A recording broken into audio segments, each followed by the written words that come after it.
નવચેતના idea video જન્મથી 3 વર્ષના બાળકોના માતાઓ માટે। નમસ્તે, આજની મીટિંગમાં ઉપસ્થિત દરેક માતાઓનું હાર્દિક સ્વાગત છે। ગયા અઠવાડિયાની મીટિંગની શરૂઆત આપણે એક મજેદાર રમતથી કરી હતી। આપવામાં આવેલ રમતો દ્વારા બાળક પોતાની બુદ્ધિનો ઉપયોગ કરી તેની આસપાસની દુનિયાને ઝડપથી સમજવા લાગે છે તે જોયું હતું તથા બાળકના ટમી ટાઈમ વિશે જાણવા માટેનો વિડીયો જોયો હતો। તમે વિડીયોમાં આપેલી માહિતી સમજી ગયા હશો તથા બતાવેલ રમતો બાળકોને કરાવી હશે। ચાલો આપણા અનુભવો અહીં દરેકને જણાવીએ। તમારા અનુભવ જણાવો ત્યાં સુધી આ વિડીયોને અહીં રોકો। ચાલો હવે આગળની પ્રવૃત્તિ કરીએ જેનું નામ છે મળીને કંઈક કરીએ। આ અઠવાડિયાની મજેદાર રમત રમીએ જેનું નામ છે પથ્થર ભેગા કરવા। જમીન પર 4 ગોળ દોરો। દરેક ગોળમાં એક માતા ઊભા હશે।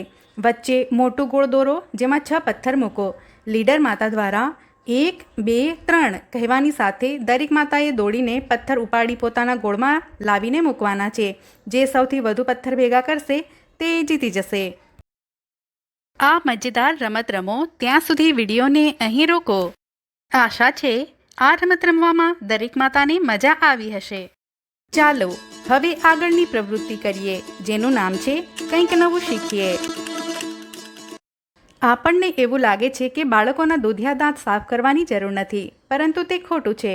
બાળકોના દાંત 6 મહિના પછી આવવા લાગે છે, ત્યારથી તેમના દાંતની સંભાળ જરૂરી બની જાય છે।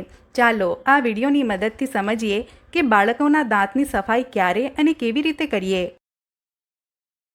બાળકના દાંત આવવાની પ્રક્રિયા। મોટાભાગના બાળકોના પહેલા દાંત 4 થી 6 મહિનાની વચ્ચે આવવા લાગે છે। સૌથી પહેલા બાળકના નીચેના જડબામાં આગળના 2 દાંત પહેલા દેખાય છે, ત્યારબાદ ઉપરના જડબાના આગળના 2 દાંત દેખાય છે। બાળકોની ઉંમર પ્રમાણે આ પ્રક્રિયા બાળકના દાઢ દેખાય ત્યાં સુધી ચાલુ રહે છે। સ્થાયી દાંત જેટલા મહત્વપૂર્ણ છે, દૂધિયા દાંત પણ એટલા જ મહત્વના છે।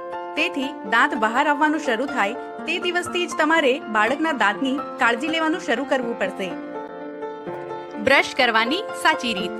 બાળક 3 મહિનાનું થઈ જાય પછી ભીના કોટન કપડાથી બાળકના પેઢા અને જીભને સારી રીતે સાફ કરી લો। દાંત સાફ કરવા માટે બાળકના મોઢાના કદમાં બંધ બેસતા સોફ્ટ બ્રિસ્ટલ ટૂથબ્રશનો ઉપયોગ કરો। બાળકના બ્રશને પાણીથી ભીનું કરવા કહો। પછી બ્રશ પર ટૂથપેસ્ટ લગાવો અને બાળકને બ્રશ ઉપર અને નીચે, જમણે અને ડાબે ફેરવતા શીખવો। બ્રશને દાંતની ચાવવાની સપાટી પર રાખો અને આગળ પાછળ ફેરવો। દાંત સાફ કર્યા પછી જીભ સાફ કરવાનું ભૂલશો નહીં। બ્રશ કર્યા પછી મોંને પાણીથી ધોઈ લો અને બ્રશને સારી રીતે ધુઓ। બાળકના દાંતને જંતુઓથી બચાવવાની રીત। જમ્યા પછી દાંતની સફાઈ જરૂરી છે। જ્યારે પણ બાળક ખાય છે ત્યારે તેને સારી રીતે કોગળા કરાવો। નાના બાળકોના દાંત અને પેઢાને આંગળી અથવા નરમ કપડાથી સાફ કરો। બાળકને દિવસમાં 2 વખત સવારે અને રાત્રે સૂતા પહેલા બ્રશ કરવાની ટેવ પાડો। બાળકને કપ અથવા ગ્લાસમાંથી પાણી પીવાની આદત પાડો। તેનાથી પાણી પીતી વખતે તેના દાંતમાં ફસાયેલી વસ્તુઓ સાફ થતી રહેશે। નિયમિત ડેન્ટલ ચેકઅપ કરાવવાથી તેના દાંતમાં કોઈ પણ પ્રકારની સમસ્યા શરૂઆતના સમયમાં જ ઠીક થઈ જશે।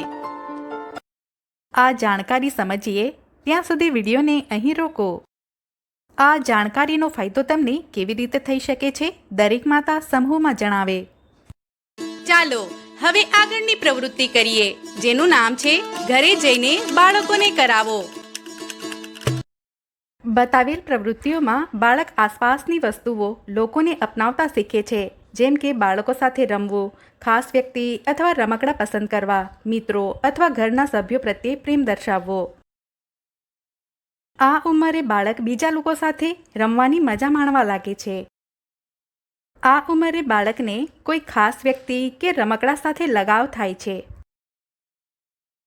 આ ઉંમરે બાળક પોતાના માતા પિતાને ખૂબ પ્રેમ કરે છે। તે લાંબા સમય સુધી તેમને છોડી શકતો નથી। પરિવારના અન્ય સભ્યો પ્રત્યે સ્નેહ દર્શાવે છે। આ ઉંમરે બાળક પરિવારના અન્ય સભ્યો પ્રત્યે લગાવ દર્શાવે છે, મિત્રો પ્રત્યે સ્નેહ દર્શાવે છે।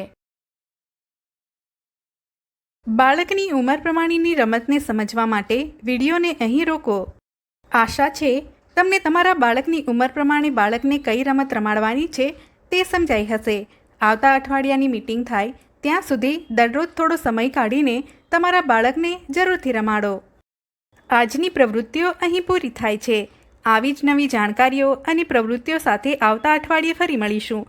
ત્યાં સુધી તમારું અને તમારા બાળકોનું ધ્યાન રાખજો અને હસતા રમતા રહો. ધન્યવાદ.